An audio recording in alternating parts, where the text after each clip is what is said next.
septembre 1849, une femme nommée Harriet Tubman s'échappa de l'esclavage dans l'État du Maryland et commença son voyage vers le nord en quête de liberté absolue. Elle marchait la nuit, se cachait le jour et lorsque les vivres vinrent à manquer, elle survécut grâce à ce que la forêt lui offrait, silencieusement et sans laisser aucune trace qui puisse être repérée par les chasseurs d'esclaves. Parmi ses offrandes figurait un fruit que presque personne ne connaît aujourd'hui. Il poussait spontanément le long des rivières, en lisière de forêt et sur les sentiers de randonnée, précisément les chemins empruntés par ceux qui fuyaient l'esclavage et le réseau clandestin d'aide aux esclaves en fuite. Pendant 3 semaines cruciales en septembre, ce fruit fournissait une abondance de calories, de minéraux essentiels, d'énergie pure et quelque chose d'encore plus rare à cette époque, l'espoir. Son nom est Pawpaw Asimina triloba. C'est le plus gros fruit comestible indigène d'Amérique du Nord. Sa saveur surprend ceux qui le goûtent pour la première fois. Un mélange raffiné de mangue tropicale, de bananes crémeuses et d'ananas légèrement acidulé avec une texture rappelant la crème anglaise ou le pudding naturel. Ceux qui y goûtent s'exclament souvent « Pourquoi n'en trouve-t-on pas dans les supermarchés ?» Et pourtant il n'existe pas. Non pas parce qu'il ne pousse pas, le pawpaw pousse spontanément dans 26 États, du sud profond des États-Unis au Canada, du Nebraska à la côte de New York. Non pas parce que c'est rare, les populations sauvages existent toujours et elles se reproduisent encore. Et certainement pas parce qu'il est nutritionnellement inférieur. Elle a disparu à cause d'un seul bouleversement technologique survenu entre les années 1940 et 1950. Un bouleversement qui a profondément transformé non seulement l'alimentation américaine, mais aussi la relation mondiale entre les peuples, la nourriture et la distance. Voici l'histoire de la façon dont la réfrigération a tué le fruit le plus nutritif d'Amérique du Nord. Les archives autochtones. Bien avant l'arrivée des Européens, la papaye était déjà un aliment de base pour des dizaines de peuples autochtones. Les Shawnees consacraient même un mois entier de leur calendrier à la récolte de ce fruit, conscients de l'importance cruciale de cette période pour leur survie saisonnière.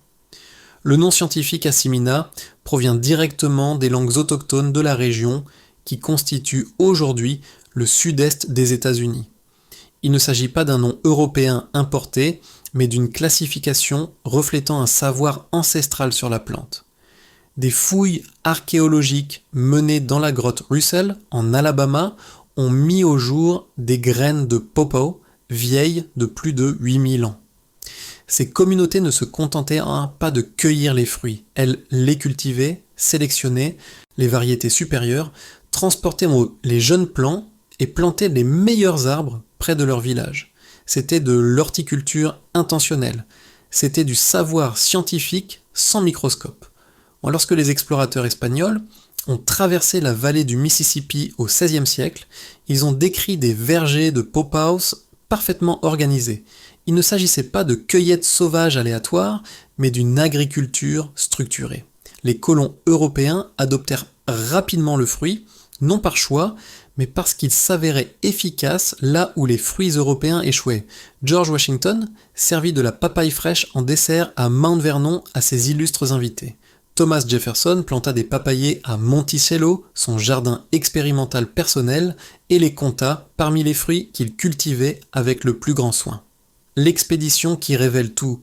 En 1806, lors de l'expédition de Lewis et Clark, celle qui explora l'Ouest, américains pour le compte du président Thomas Jefferson, les explorateurs se retrouvèrent à court de provisions dans ce qui est aujourd'hui l'État du Missouri. Leur ration était épuisée. Dans les journaux de l'expédition, William Clark écrivit qu'il survivait exclusivement grâce à la papaye, jour après jour. 3 jours plus tard, il nota quelque chose d'encore plus révélateur, témoignant d'une profonde compréhension. Nous pouvons très bien vivre de la seule papaye. Il ne s'agissait pas d'une simple observation, c'était la reconnaissance qu'un fruit indigène pouvait à lui seul subvenir aux besoins d'une expédition d'exploration pendant des semaines, et les chiffres expliquent pourquoi. Ils expliquent précisément pourquoi les communautés autochtones ont élaboré des calendriers autour de ce fruit. 100 grammes de pulpe contiennent 3 fois plus de vitamine C qu'une pomme ordinaire, contient 2 fois plus de vitamine C qu'une banane, 10 fois plus de calcium qu'une banane, 20 à 70 fois plus de fer qu'une banane, 4 à 20 fois plus de magnésium qu'une banane, teneur en vitamine A plus élevée que dans les carottes, dans des proportions similaires. Ces protéines végétales contiennent les 9 acides aminés essentiels, une caractéristique extrêmement rare chez les fruits, que l'on trouve généralement uniquement dans les aliments d'origine animale ou les légumineuses. Des études, menées par l'Université d'État du Kentucky, montrent que son profil lipidique est nutritionnellement supérieur à celui des bananes, avec une proportion plus élevée de graisses monoinsaturées, bénéfique pour le système cardiovasculaire. De plus, la papaye contient des acétogénines, des composés végétaux que des chercheurs de l'université Purdue étudient pour leurs propriétés anticancéreuses potentielles sur des modèles de laboratoire. L'arbre lui-même produit des insecticides naturels dans ses feuilles et ses branches, ce qui élimine complètement le besoin de pesticides chimiques. La Grande Dépression et la guerre de sécession. Pendant la Grande Dépression des années 1930, alors que des familles rurales américaines étaient confrontées à une famine littérale, la papaye a permis à des milliers d'entre elles de survivre et a gagné le surnom de banane du pauvre, non pas parce qu'elle était inférieure, mais parce qu'elle était disponible gratuitement dans les forêts locales, tandis que les bananes tropicales étaient un luxe inaccessible. Durant la guerre de sécession, les soldats des deux camps, Union et Confédération, la récoltaient pour compléter leur ration militaire insuffisante. C'était un aliment qui appartenait aux deux camps car il poussait librement, et les personnes fuyant l'esclavage dépendaient de lui le long du soi-disant chemin de fer clandestin, le réseau clandestin de routes d'évasion qui traversait les États esclavagistes vers le nord et le Canada. Les fruits mûrissaient précisément en septembre, au moment où les nuits s'allongeaient, les températures baissaient et où il était plus facile de se déplacer sans être repéré. Le moment était presque biologiquement parfait pour les évasions. Harriet Tubman ne se contentait pas de manger de la papaye. Son corps était nourri par ce fruit durant les semaines les plus critiques de son voyage vers la liberté.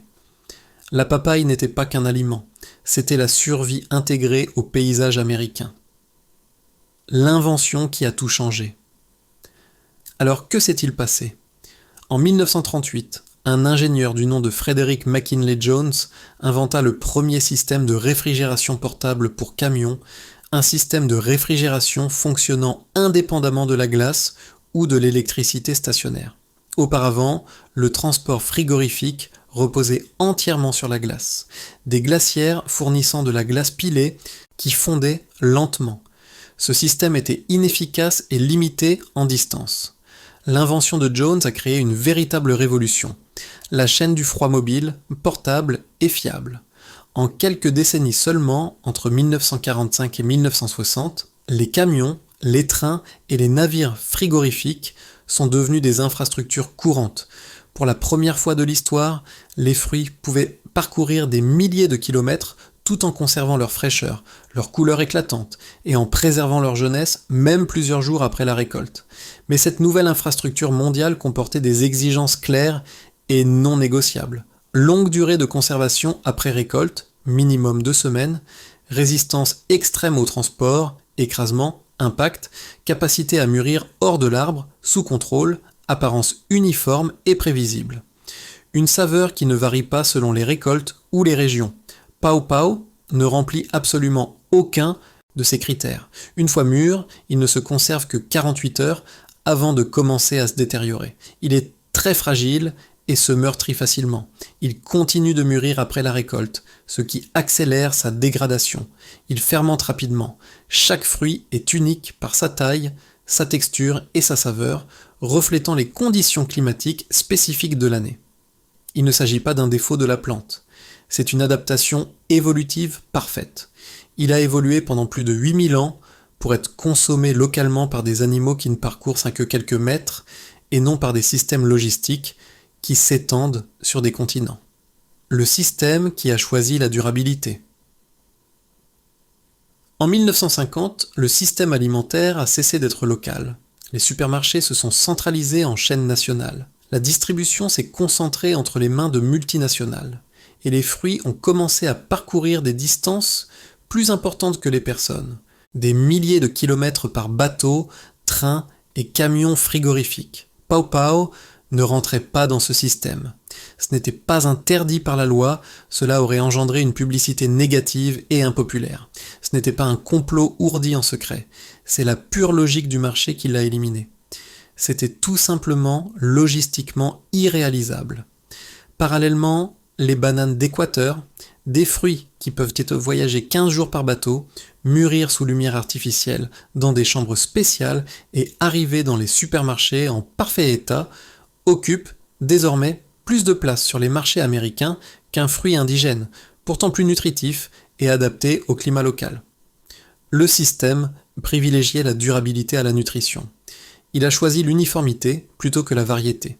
Il a privilégié la distance à l'emplacement. Le calcul des pertes. Aujourd'hui, l'Américain moyen consomme environ 16 kg de bananes par an, presque toutes transportées sur plus de 10 000 km par des navires frigorifiques.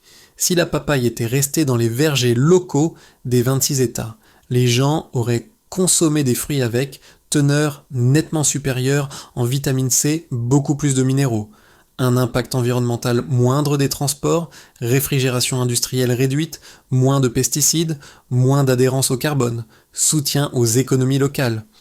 Le Pau Pau est également la seule plante hôte du papillon macaon zèbre, une espèce indigène qui en dépend exclusivement. La disparition des vergers de Pau Paus dans les paysages ruraux s'est accompagnée d'un déclin avéré de la population de ce papillon. Nous avons perdu bien plus que les fruits. Nous avons perdu un écosystème intégré. L'oubli générationnel. La plupart des personnes de moins de 50 ans n'ont jamais goûté à la papaye. Ils n'avaient jamais imaginé qu'un fruit tropical puisse pousser dans son propre climat. Il ne s'est jamais demandé pourquoi la nature ne proposait pas de fruits frais en septembre. Et pourtant, elle était toujours là, poussant silencieusement dans les forêts, attendant. Depuis les années 1990, des programmes de recherche ont entrepris de réhabiliter cette pratique comme une priorité agricole et environnementale. Des universités ont constitué des collections et des vergers expérimentaux ont été créés. Aujourd'hui, on compte des dizaines de cultivars enregistrés et documentés, chacun sélectionné pour la taille, la saveur et la productivité de ses fruits. Mais ces variétés ne se conservent pas une semaine en supermarché, elles ne peuvent rivaliser avec les bananes conservées au frais. Elles prospèrent sur les marchés locaux, les marchés de producteurs et dans les jardins de ceux qui comprennent l'importance des récoltes de saison. Le retour éventuel. Vous pouvez planter un asiminier dès aujourd'hui, dans 6 à 8 ans, il commencera à produire des fruits. Et il continuera à en produire pendant des décennies, sans pesticides, sans camions frigorifiques, ni chaîne d'approvisionnement mondiale fragile, dépendante des énergies fossiles. Le même fruit qui a nourri les peuples autochtones pendant 8000 ans, qui a nourri les colons, les explorateurs, les soldats en guerre, les personnes fuyant l'esclavage, pousse encore spontanément. Il n'a jamais disparu de la surface de la Terre. Il a tout simplement disparu de notre table. Cela s'est estompé de notre mémoire. Le dernier appel. Harriet Tubman ne connaissait pas la chaîne du froid. Je ne comprenais rien aux réfrigérations portables, ni aux supermarchés multinationaux. Elle connaissait les chemins, les forêts, les saisons, et le moment idéal pour la récolte. Et en septembre, la papaye était toujours là. Peut-être qu'après 70 ans passés à privilégier la durabilité à la nutrition, la distance à l'emplacement, l'uniformité à la diversité, sommes-nous enfin prêts à nous souvenir de ce à quoi nous avons renoncé ? Soyons prêts à admettre que la meilleure solution ne voyage pas sur des navires frigorifiques. Elle pousse là où vous vivez et il ne mûrit que lorsqu'il est prêt. Le coffre-fort est ouvert. Le savoir est resté dans les arbres. Et